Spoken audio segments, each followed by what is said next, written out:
Nu tai jo, ta tie matai kokie, dar kartą, matai savo. Suprask, sakom, matyk, mąstyk, konstruok, vizualizuot. Tai matai, žmogus samprotauja. Ai? Jeigu paima vieną fragmentą, didelį temą be fragmentų, matai, kaip kalbėjom, pavyzdžiui, depresija, jinai bus iš fragmentų kažkokių sudėtinių. Tai tas žmogus gali suprasti atskirus fragmentus. Kai kurios fragmentus jis gali nepilnai suprasti. Iškreiptai pabrėžiam, suprantate, suprasti. Labai svarbu, kai nepilnai ir kai iškreiptai. Čiut nesąmoningai iškreiptai. A kai kurios fragmentus gan stipriai iškreiptai. Ir tada, kai jis bandys suvokti, atkalbėti, perduoti tau tą visą temą, pažiūrėjau, depresiją, ten gausis kakofonija, nesąmonė. Kitas dalykas, tai tas žmogus kaip dėstė paskui, va čia tai yra subtilioji įdomybė, kai jis tau norės kalbėti, dėstyti, kai jis kalba iš besąlyginio teisumo pozicijų, ne taip, kaip mes mokinam. Aš su kai kalbu, aš vis galėčiau sklistų. Todėl mes visur savilabiausiai mintim, kad ne tik tai, kai aš bandau kažką suprast, mąstau prielaidomis, bet kai aš ir kalbu, aš kalbu prielaidomis. A čia kalba kategoriškumais, besąlyginio teisumo, kaip nuo rampos kalba tas žmogus. Tai apie ką tai liudija, subtilesnis psichologijos ir psichologijos, bet sakykime, prasme. Toks žmogus, jis neturi empatijos. Tai yra jau toks kalbėjimas, jis savaime yra jau nuoroda, kad jis neturi empatijos šitas žmogus. Akis dalykas, kadangi mes kalbame pažįstamą žmogų, tai aš žinau, kad jis neturi empatijos, tas žmogus, bet jis turi didelį norą kalbėti. Bet dabar čia visur prasideda subtilybė. Žmogus turintis empatiją, jis kai nori kalbėti, jis modeliuoja galvoje tą vadinamą savo kalbą, kalbėjimą, arba kai jau pradeda kalbėti. Jis atsižvelgia, visą laiką atsižvelgia, suvokia, supranta, kokius jausmus, mintis jo kalbėjimas sukels kitam.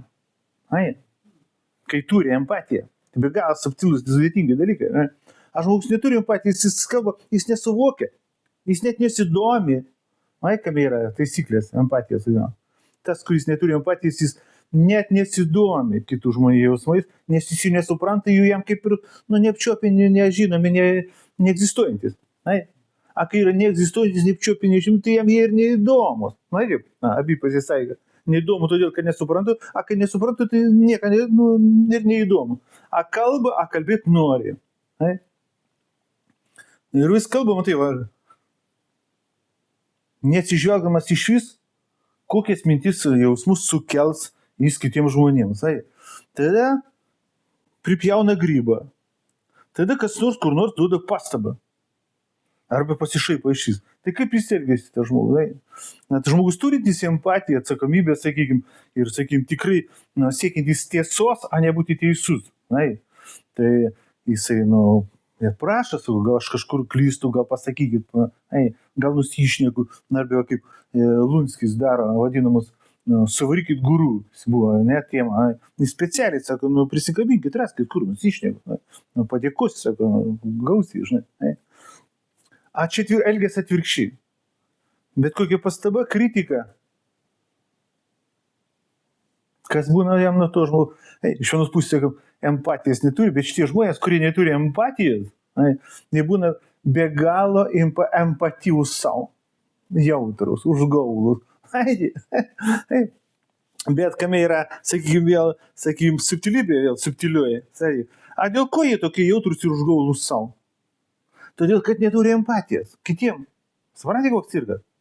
Nes tas, kuris turi empatiją, jis kaip gal aš užsigausiu, kažkaip čia rodysiu, kažkokį skriaudas, nes, gal kitiem, žinai, nemalonu, nefaina, žinai, čia. Tai yra jis vėl ataskaitai prajaučia, kaip net savo įsižeidimu, užsigavimu, ką sukels kitiem. Suprantate, kam yra subtilybė. Šitie žmonės jų tas nedomina. Įsivaizduojat, jie nedomina, kokias jausmus mintis jis sukels kitam žmogui. Bet dar yra psichodelinis momentas tame, kad tai kam jis iš vis tada kalba? Kitiems žmonėms jis kalba. Iš kitos pusės jam atrodo svarbugi, kitų nuomonė apie jį. Jisgi siekia sukelti jiems atitinkamas mintis. Bet šitoje vietoje vėl tiesiog paradoksalus yra dalykas. Bet paradoksalus yra dalykas, gal visiems iš tikrųjų, bet ypač tiems, kurie turi empatiją. Tie, kurie turi empatijas, šitų žmonių praktiškai įsivaizduoju, turi empatiją, bet šitų neturičių empatijos žmonių, jie suprast beveik negali. Nes vėl taisyklės yra psichologijų, mes visi linkę vieni kitus matuoti savimi. Tai yra šitie žmonės, tai va, matai kokią mintį, tas žmogus, kuris apie empatijas kalba tiem, iš kurių kai kuriems nori sukelti tos jausmus, jis juos maždaug įsivaizduoja taip, kaip jis įsivaizduoja. Suprat, kaip jam atrodo neturinčiam empatijos. Jis galvoja, kad ir kiti neturi empatijos. Jis galvoja, kad jis sukels jam kažkokį pavydą. Viskas praktiškai būna zoologiniam lygiai. Aš va čia taip atsistosiu, o taip, žinai, tai jau dominuojančia vadino pakilėtą poziciją, į mane žiūrės iš aukštai. Tai yra, matome ir subtilybę, jis neturi empatijos, todėl jisai įsivaizduoja, kokius jausmus sukels tiem žmonėm. Jie visi yra ant zoologinio fundamentą pastatyti, dažnai pataika, nes daug kas ir gyvena fiziologiškai, bet jisai įsivaizduoja, jis tiesiog įsivaizduoja, kokius jausmus pats įsivaizduoja ir neturi jokios erdvės patikrinti, ar aš tikrai tokius jausmus sukėliau. Jis įsivaizduoja ir vadovausi tik, kad būtent tokį sukelsiu, jau ir sukėliau, taip ir yra, taip turi reaguoti. Ir pavyzdys, pavyzdžiui, tas žmogus atsistoja ir kalba, pavyzdžiui. Ir kai tu jam ten pasakai kitokią pastabą, kitokią negu jis tikėsi, jis būna visiškai išmuštas iš vėžių. Kada, matai, sudėtingybė, bet kadangi jam nusispėjo ten visų kitų jausmus, jis tada žiūri, kaip čia tavęs atsikratyti.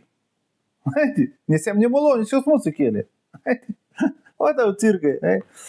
Ir reiškiasi, jie galop suranda kažkokį savo auditoriją, atitinkamų, sakykime, su avariniu kažkokiu elgesiu žmonių. Matai, kokios subtilybės, kaip empatijas turi, empatijas neturi. Ten tokių niuansų yra, kad, kaip sakau, dar primenu, kad tu galvoji, kad jeigu tu turi empatiją, tai tu ir gerai suprasti kitų žmonės. Toli gražu ne visą taip. Kai kurios net tave suklaidins, tą vadinamą empatiją. Nes tu linkęs kitus matuoti savimi, bet tai kaip tada, žinai, kaip jie tokie seka žmonės dažnai. Ypač moterys, kuris empatijos nesugeba suderinti su intelektu. Bet kaip taip galima? Tikrai aš nesivaizduoju. Bet taip negalima elgtis. Ne, aš tai tikrai taip negalėčiau. Vėl sako, pagal save matau. Bet kaip taip? Vis laikysiu, kaip taip galima elgtis, laiką žmogus matuoja savimi, nes aš tai taip nesielgčiau. O tai kas kad tai žmogus? Jis jautrus, jis niekaip kito negalėtų įskaudinti, kai sako, supranti, aš tai tikrai negalėčiau. Jis tik tai to parodo, kad jis pats būdamas toks be galo tipo jautrus, empatyvus, visiškai nesupranta tų, kurie yra be jausmai, be empačiai. Tokie pas mus tai kalbelė gavosi.